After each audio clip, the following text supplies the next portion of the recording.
invite third speaker of the opposition to present his case. Time given is also 5 minutes. Please begin. Thank you to Chairperson and Timekeeper. A very good morning to the honorable judges, members on the floor, and my worthy opponent. I'm the third speaker from the opposition team, and I'm going to do some rebuttals and strengthen my team's point.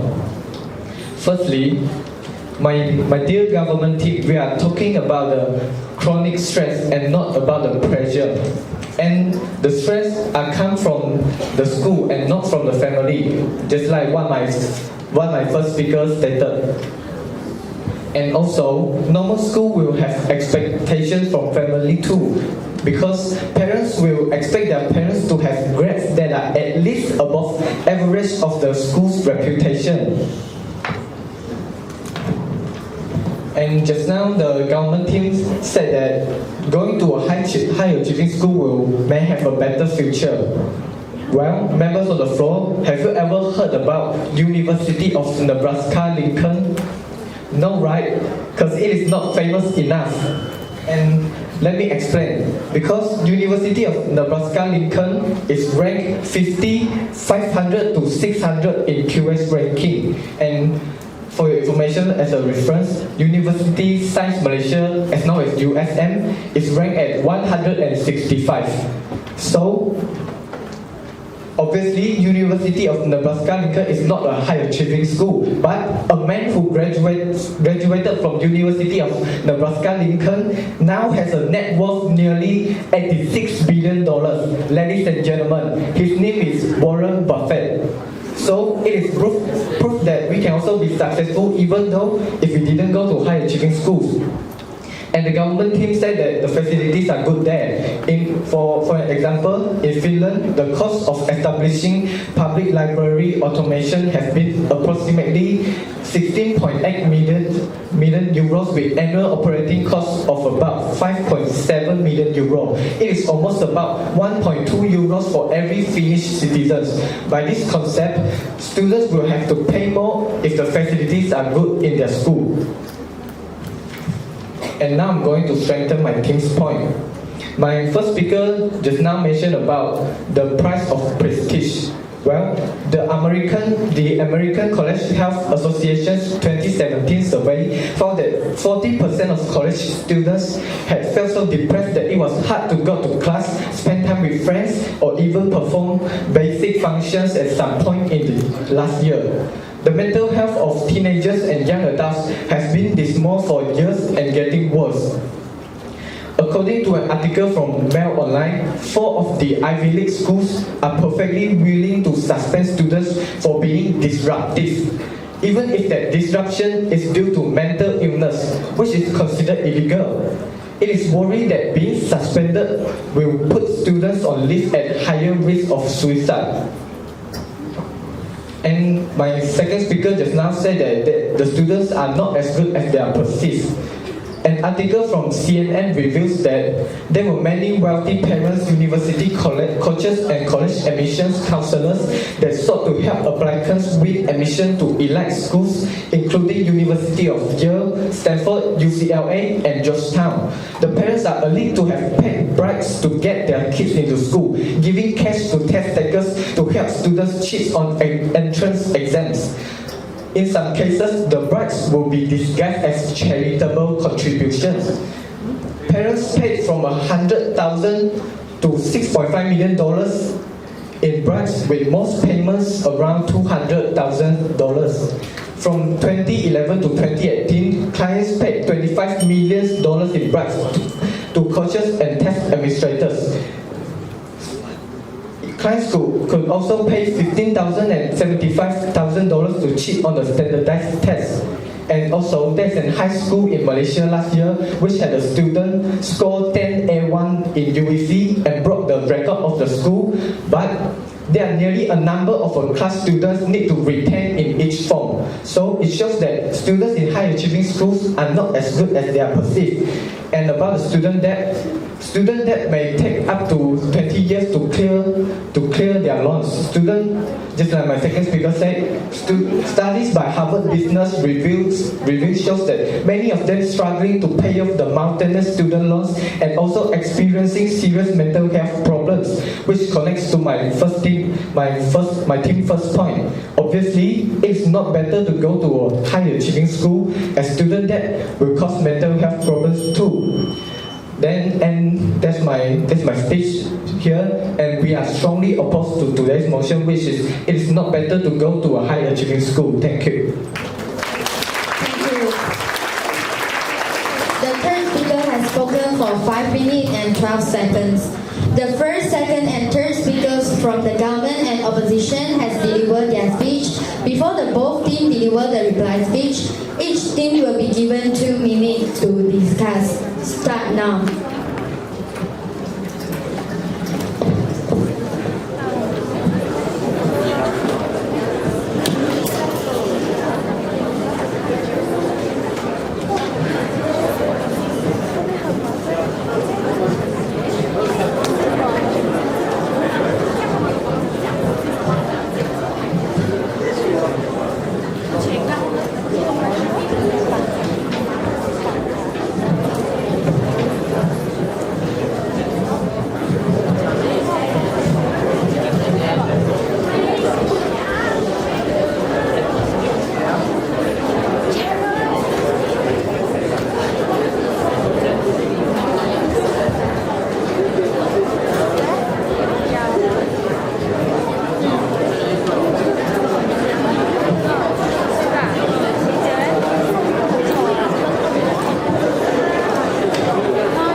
Alright, the discussion time is up. Here are the rules for reply speech. After the speaker has spoken for 3 minutes, the bell will ring like this. And after the spoken for 4 minutes, the bell will ring twice. The speaker has to stop. Now is the time for reply speech. We will now invite the opposition to present his reply speech. Time given is 4 minutes. Please begin. Thank you, Chairperson and Timekeeper. A very good afternoon to the honorable judges, members of the floor, and of course my worthy opponents. As the reply speaker of the opposition side, I will be clarifying 3 main points from both sides. I think both teams did good, but we did better. Meanwhile, proving to the members of the floor why they have weak points and why we will win. Without further ado, I'll start my speech by restating our team's points. As for the first point, high achieving schools are not better because it causes harms to the students' mental health. As my first speaker had mentioned, high achieving schools such as the 8 Ivy League schools, students are more likely to have mental health problems which can cause suicide attempts. Also, for the cases among high school students, some may take drugs and alcohol while others may resort to suicide as a way out. Then about our second point, high achieving schools are not as good as perceived. Like what my second speaker had said, there are negativities of these high achieving schools that are not acknowledged by the public. Moving to our third point, which is the student debt crisis. As my second speaker had mentioned, people going to the high achieving schools will cause student debt crisis, the expenses of high-achieving schools will be significantly higher compared to the normal schools because of their fame and location. Furthermore, I'll be restating the government's points and our rebuttals to be the first point of the government is high-achieving schools provide more platform to its students, that the students will be closer to their success. But our rebuttal is in order to hire someone graduated from high-achieving schools, it costs more because they demand a higher wage. About the second point of the government side, they stated that the high-achieving schools, their education is more advanced, that their facilities are more better, but the students will have to pay more in order to support the facilities provided by their schools. It will worsen the student debt crisis. Then moving on to the third point. The third point is same to the first point, so our rebuttal will be the same. Then no solution is provided by the government side to solve the student debt problems, which is enhanced by the high-achieving schools. As we are looking at the big picture here, the opposition side, strongly disagrees to today's motion, which states that it's better to go to a high-achieving school. Thank you. Thank you. The reply speaker has spoken for 2 minutes and 48 seconds. Now let's invite the government to present the reply speech. Time given is also 4 minutes. Please begin. Thank you, Chairperson and Timekeeper. A very good afternoon to the adjudicators, members of the floor, and my fellow opponents. I'm Lian and I'm the fourth speaker of the government team. The topic for our debate today is it is better to go to a high-achieving school. We, the government team, strongly believe that this statement is true. Now, it is time to wrap up our debate and introduce some main clashes that went on during this debate. However, due to the limited time, I would like to elaborate deeply on one main clash rather than superficially state several clashes. The main and most important clash in this debate is that whether the competition and stress will make or break the students.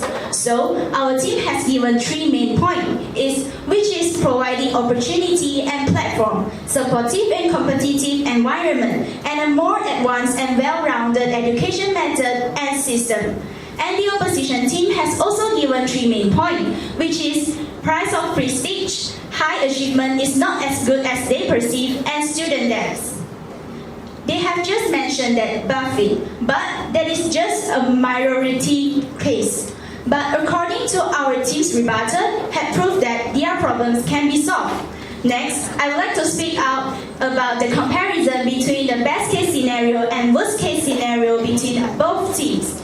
As the government team, the best case scenario of our topic today is that students will excel because they receive the appropriate amount of challenge and they go to the right school.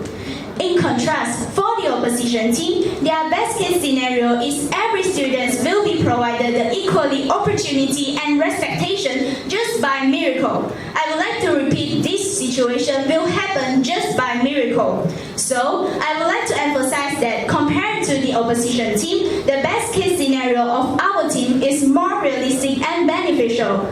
Next, for the worst case scenario for our team is that the gap between the students of high achieving school and ordinary school will be larger. And for the opposition team, their worst case scenario is nothing will change, but the opposition team will need to bear the consequences, which are the opportunity and platform will be lesser. The competition will be more intense. Due to these consequences, the opportunity will not enough to go around. In comparison, the data lead us to the conclusion that our team worst case scenario is much more acceptable than the opposition team. Ladies and gentlemen, competition is a powerful drive for development. Under the pressure of competition, we will move forward, break through, and fight hard. And only with competition can there be development. So, the parents send their children to the high achieving school is not just considering how famous the school is, but is to give their children a better learning and growing environment. In short, I would like to emphasize that we do not advocate that the high achieving schools are omnipotent. Of course, not everyone in high achieving school is successful, but at least they are closer to success. And being in a high achieving school is not only mastering the fixed knowledge in books, but it's a platform to shape a person's quality and value.